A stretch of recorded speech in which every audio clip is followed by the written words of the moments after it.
கர்த்தருடைய நல்ல நாமத்திற்கு ஸ்தோத்திரம் உண்டாவதாக. 32ஆம் சங்கீதம் 8ஆம் வசனம். நான் உனக்கு போதித்து நீ நடக்க வேண்டிய வழியை உனக்கு காட்டுவேன், உன்மேல் என் கண்ணை வைத்து உனக்கு ஆலோசனை சொல்லுவேன் என்று சங்கீதக்காரன் சொல்வதாக நாம் வாசிக்கிறோம். ஒவ்வொரு நாளும் தேவன் நம்மை போதித்து நாம் நடக்க வேண்டிய வழியை நமக்கு காட்டவும் நமக்கு ஆலோசனை சொல்லுவதற்கும் நாம் தேவனுடைய கரத்திலே நம்மை விட்டு கொடுக்கிறவர்களாய் இருக்க வேண்டும். ஏனென்றால் தேவன் நம்மேல் வைத்த திட்டங்கள் பெரியது, தேவ தரிசனங்கள் பெரியது.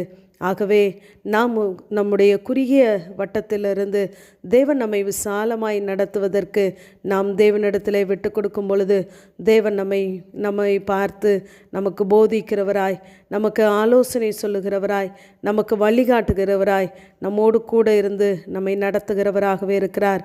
வழி இதுவே, இப்படியாக செல் என்று சொல்லுகிற தேவ சத்தம் நம்முடைய காதுகளிலே தொனிக்கிறதா இருக்கும்.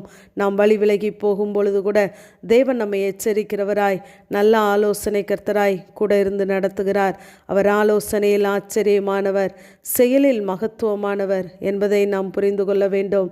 நாம் நம்முடைய காரியங்களை நடத்துவதற்கு தேவ ஆலோசனையை நாம் கேட்டு நாம் செய்யும் பொழுது நாம் செய்கிற எல்லா காரியத்திலையும் ஜெயம் உண்டாகும். வாயினாலே வசனத்தை நாம் அறிக்கையிட்டு விட்டு இதயம் தூரமாய் இருந்தால் இந்த வார்த்தையின் நிறைவேற்றம் நம்முடைய வாழ்க்கையிலே காணப்படாது. நீதிமொழிகள் 4:4 தேவன் போதிக்கிறதாவது, உன் இருதயம் என் வார்த்தைகளை காத்து என் கட்டளைகளை கைக்கொள்ள கடவது, அப்பொழுது பிழைப்பாய் என்று வாசிக்கிறோம். நாம் தேவ வார்த்தையை கேட்கிறவர்களாய் மாத்திரமல்ல, அவர் சொன்ன ஒவ்வொரு வார்த்தைகளையும் நாம் கை கொள்ளும் பொழுது, நம்முடைய வாழ்க்கையிலே அபியாசப்படுத்தும் பொழுது நாம் பிழைப்பதோடு மாத்திரமல்ல, தேவன் நமக்கென்று வைத்திருக்கிற நல்ல ஆசீர்வாதங்களை சுதந்திரித்து கொள்வதற்கு போதுமானதாகவே இருக்கும். நம்முடைய வாழ்க்கையின் எல்லா பிரச்சனைகளுக்கும் முடிவு தேவனே, அவருடைய கரத்திலே எல்லா விடையும் இருக்கிறது. ஆகவே சோர்ந்து போகாதிருங்கள், தேவ சத்தத்தை கேட்கிறவர்களாய் மாத்திரம் நாம் இருப்போம். ஏனென்றால் அவர் ஆலோசனையில் ஆச்சரியமானவர், நம்மோடு கூட இருக்கிறார். நம்முடைய எல்லா சூழ்நிலைகளின் முடிவுகளையும் நினைவுகளின் தோற்றங்களையும் அவர் அறிந்திருக்கிறார். நாம் எடுக்கிற எல்லா முடிவுகளையும் தீர்மானிப்பது தேவனே. ஆகவே நம்முடைய சூழ்நிலைகளை அறிந்தவர், நாம் நினைக்கிற காரியங்களின் முடிவுகளை அறிந்தவர் நம்மோடு கூட இருக்கும் பொழுது நாம் பயப்பட தேவையில்லை.